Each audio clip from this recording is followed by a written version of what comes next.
नमस्कार मित्रांनो, MD trading चॅनलमध्ये आपलं स्वागत आहे। घरकुल सर्वेक्षण 2025 ग्रामीण भागातील नागरिकांना घरकुल योजनेअंतर्गत लाभ देण्यासाठी हा सर्वे सुरू झालेला आहे।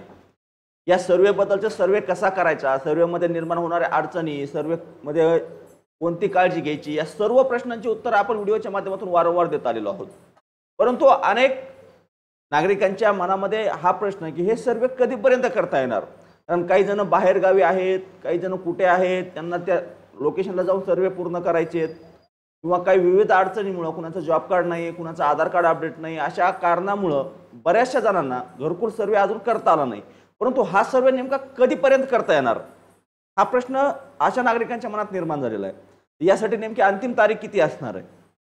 बऱ्याच जणांकडून 25 तारखेपर्यंत हा सर्वे करण्याबद्दल माहिती देण्यात आली होती। तर 25 तारीख होऊन देखील हा सर्वे चालू आहे, परंतु त्याबद्दल अधिक माहिती घेतली असता 30 एप्रिल 2025 पर्यंत हे सर्वे आपल्याला सादर करता येणार असल्याची माहिती देण्यात आलेली आहे। त्यामुळे 30 एप्रिल 2025 पर्यंत आपण आपला सर्वे पूर्ण करून घ्यावा।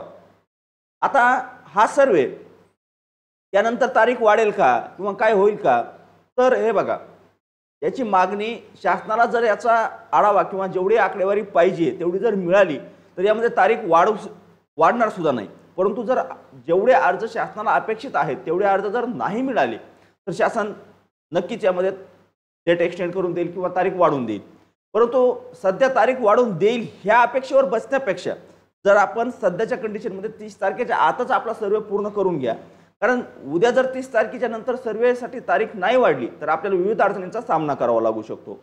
त्यामुळे लक्षात घ्या, 30 तारीख ही अंतिम तारीख समजा आणि त्याच तारखेच्या आत सर्वे करण्याचा प्रयत्न करा। तारीख जर वाढलीच तर त्याचा अपडेटही आपल्या चॅनलच्या माध्यमातून आपल्याला देण्यात येईल, परंतु सद्यस्थितीमध्ये फक्त 30 तारीख हीच गृहीत धरा आणि याच तारखेच्या बेसवर तुम्ही तुमचा सर्वे पूर्ण करून घ्या। तुम्हाला बऱ्याच जणांचा आणखी एक प्रॉब्लेम होता किंवा सर्वे करताना आधार व्हेरीफाय होत नाही किंवा जॉब कार्ड व्हेरीफाय होत नाही।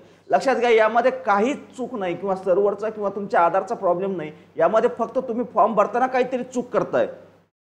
त्यामुळे तुम्ही जी काय स्पेलिंग आहे, जे काय हे आहे आधारवर तुमची जे स्पेलिंग आहे, ज्यामध्ये तुम्ही एखादा अक्षर कमी जास्त टाकताय, तुम्ही रेग्युलरमध्ये तुम्ही वेगळी स्पेलिंग करत असताय, परंतु तुमच्या आधारवर एक्झॅक्ट स्पेलिंग वेगळी असते।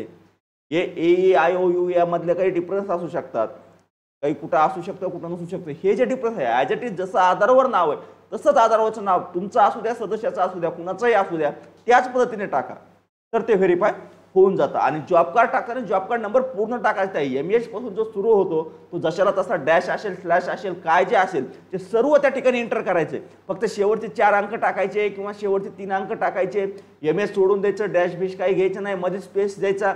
हे जे कारण करतात या कारणामुळे तुमचं जॉब कार्ड व्हेरीफाय होत नाही।